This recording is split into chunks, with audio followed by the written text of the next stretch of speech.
겸손이 미덕이다라는 말이 있습니다. 그런가 하면 그런 시대는 이미 지나갔다. 지금은 자기 PR의 시대다라고 말하는 이도 있습니다. 여러분은 어떤 말에 더 동의하시나요? 성경에 나오는 아굴이라는 사람이 있습니다. 그가 그의 자녀인 듯한 두 사람에게 한 말 가운데 겸손과 관련된 표현이 있는데 아굴은 어떤 사람인지 한번 살펴볼까요? 이 말씀은 야게의 아들 아굴의 잠언이니 그가 이디엘, 곧 이디엘과 우갈에게 이른 것이니라. 아굴이 실존 인물인지 아니면 가상의 인물인지에 대해서는 학자들의 의견이 분분합니다. 정확히 알 수 없다는 뜻입니다. 그런 전제하에서 그의 말 살펴볼까요? 나는 다른 사람에 비하면 짐승이라. 내게는 사람의 총명이 있지 아니하니라. 나는 지혜를 배우지 못하였고 또 거룩하신 자를 아는 지식이 없거니와. 엄청난 겸손이죠. 자기 비하에 가까울 정도입니다. 그도 남들에게 인정받고 싶고 다른 사람 앞에서 자신의 장점을 강조하고 싶은 마음이 없지 않았을 텐데요. 그럼에도 불구하고 어느 정도 인생을 산 사람이 왜 이렇게 말하는 것일까요? 그가 인생에서 배운 것이 바로 이것이기 때문입니다. 내가 세상을 다 알지 못한다는 것. 어느 순간 나는 내가 모른다는 사실을 깨달았다고 고백하고 있는 거죠.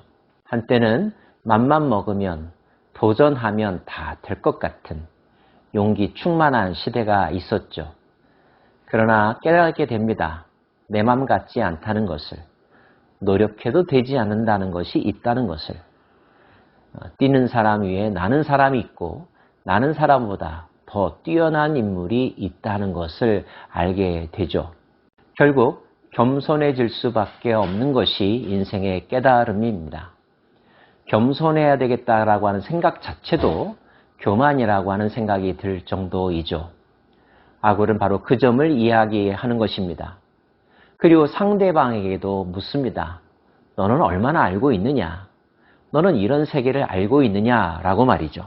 하늘에 올라갔다가 내려온 자가 누구인지, 바람을 그 장중에 모은 자가 누구인지, 물을 옷에 싼 자가 누구인지, 땅의 모든 끝을 정한 자가 누구인지, 그의 이름이 무엇인지, 그의 아들의 이름이 무엇인지 너는 아느냐. 이 말은 세상에 알아야 될 것들이 너무나 많고 그것을 다 알기에는 자신의 능력이 제한적이다라고 하는 의미도 담겨져 있지만 또 한 가지, 이 세상에는 인식의 기능만으로는 알 수 없는 신비의 영역이 있다는 것을 고백하기도 하는 말입니다. 그러면서 그는 인식의 대상이 아니라 믿음의 대상이 이 세상 가운데 존재한다는 것을 고백합니다. 하나님의 말씀은 다 순전하며 하나님은 그를 의지하는 자의 방패이시니라. 너는 그의 말씀에 더하지 말라. 그가 너를 책망하시겠고 너는 거짓말하는 자가 될까 두려우니라. 합리적인 사고의 과정과 오감을 통하여서 어떤 사물과 대상을 알아가는 것, 큰 즐거움이며 이 세상을 살아가기 위해서 필요한 과정이기도 합니다. 그러나 모든 것을 다 알 수 없다는 것, 때로는 믿음의 영역으로 남겨둬야 하는 세상이 있다는 거죠. 하나님이 바로 그런 분이라고 고백하고 있는 것입니다. 하나님은 인식의 대상이 아니라 믿음의 대상입니다. 물론 하나님을 알아가기 위하여 질문할 수 있고 실험할 수 있고 탐구할 수 있습니다. 그러나 인간의 합리적인 사고만으로 그것을 다 이해할 수 없다는 것. 이 세상에는 알고 믿는 세계도 있지만 믿음으로 아는 세계도 있다는 것. 하나님과 그분의 세계가 바로 그러한 영역에 있다는 것을 오늘 말씀은 가르쳐주고 있습니다. 그 하나님은 우리의 논쟁과 설득의 대상이 아니라 순종과 신뢰의 대상이십니다. 이어서 아굴은 그가 믿는 하나님께 간구하는 두 가지 내용을 소개해주고 있는데요. 내가 두 가지 일을 주께 구하였사오니 내가 죽기 전에 내게 거절하지 마시옵소서. 곧 헛된 말과 거짓말을 내게서 멀리하옵시며 거절하지 말아달라고 부탁하면서 그가 간구하는 두 가지, 그 중에 첫 번째는 헛된 것과 거짓을 내게서 멀리해달라고 기도하고 있습니다. 진실이 아닌 것, 실체가 없는 것이 헛된 것이며 거짓이겠죠. 이 세상에 그럴듯해 보이지만, 그럴듯하게 들리지만 끝까지 파보면 아무것도 아닌 것들, 허망한 것들 참 많습니다. 믿음의 영역에도 존재하고 인간관계 속에도 지식의 세계 속에도 존재합니다. 아무것도 아니었다는 것을 알았을 때는 이미 많은 시간이 지나 버렸죠. 시간을 낭비했고 많은 에너지들을 낭비했습니다. 자기가 속았다는 것을 인정하기가 싫어서 알면서도 끝내 그 거짓을 진실인 양 호도하는 사람들도 있습니다. 결국 모든 것은 드러나게 마련이고 후회만 남게 되는 단계에 이르게 되죠. 얼마나 안타깝고 비참한 인생인지요. 그런 인생이 되지 않기를 바란다고 간구하고 기도하고 있는 것입니다. 왜 이런 것들이 기도의 대상일까요? 자기가 아무리 노력해도 그렇게 되는 경우들이 생기더라는 것입니다. 불가항력적으로. 그래서 스스로 속지 않기를 노력하고 거짓말하지 않기를 다짐하지만 그런 상황 가운데 처하지 않게 되기를 구하고 있는 것입니다. 그 마음이 이해되시죠? 또 하나의 간구는 나를 가난하게도 마옵시고 부하게도 마옵시고 오직 필요한 양식으로 나를 먹이시옵소서라고 하는 기도입니다. 부자가 되는 것 마다할 사람이 어디 있겠습니까마는 너무 부자가 되는 것도 원치 않는다. 그렇다고 너무 비참할 정도로 가난하게 되는 것도 원치 않는다. 그저 쓸 것들을 쓸 수 있을 만큼 일용할 양식을 얻을 만큼의 삶을 살게 해달라고 구하고 있습니다. 그렇게 간구하는 기도의 이유가 더 의미가 있는데요.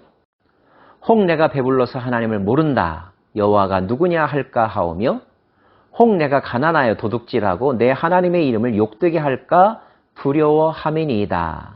경제적인 이유 때문이 아니라고 분명히 말하고 있죠. 하나님과의 관계 때문에 그런 기도를 한다는 것입니다. 너무 풍요로운 삶에 젖어서 하나님 없이도 살 수 있을까 착각할까 봐. 너무 없이 살아서 지켜야 될 도덕과 양심을 지키지 못하고 죄를 지을까 봐. 그래서 하나님의 이름을 욕되게 할까 봐. 그러므로 하나님, 나로 하여금 그러한 잘못에 빠져들지 아니하도록 나로 하여금 내게 필요한 최소한의 환경과 조건들을 채워주십시오. 나는 그것이 하나님께로부터 왔다는 것을 잊지 않을 것입니다. 감사할 것입니다. 올바르게 사용할 것입니다. 내가 감당할 수 있을 만큼의 물질을 허락하여 주시고 그 물질로 하나님을 영화롭게 하고 하나님이 기뻐하시는 뜻을 행하는데 살아가겠습니다. 제게 필요한 것들을 공급하여 주십시오. 이렇게 기도하겠다는 것입니다. 저는 이것이 그리스도인들이 품어야 될 물질관이라고 강조하고 싶습니다. 돈도 제 주인을 알아본다는 말이 있죠. 무슨 뜻일까요? 돈도 자기를 다룰 줄 아는 사람에게 몰려든다는 것입니다. 돈을 쫓아가는 사람, 돈의 노예가 된 사람에게는 돈이 남아있지 않다는 거죠. 하나님의 형상으로서의 존엄과 인격을 가지고 컨트롤 파워를 가지고 물질을 다스리고 경영할 수 있는 능력의 사람, 그 물질 때문에 죄를 범하지 않을 수 있고 죄의 유혹을 이길 수 있는 사람, 그런 사람에게 물질이 모여들 것이며 유지될 것입니다. 물질에 대한 주도권 잃어버리지 않는 저와 여러분 되기를 원합니다. 우리가 아무리 노력하여도 이해할 수 없는 세계도 있다는 것을 꼭 기억하십시다. 그 신비의 세계, 영적 세계 한가운데 계신 하나님의 존재를 기억하면서 그분을 신뢰함으로 경험해가는, 알아가는 믿음의 체험 있기를 소망합니다. 기도합시다.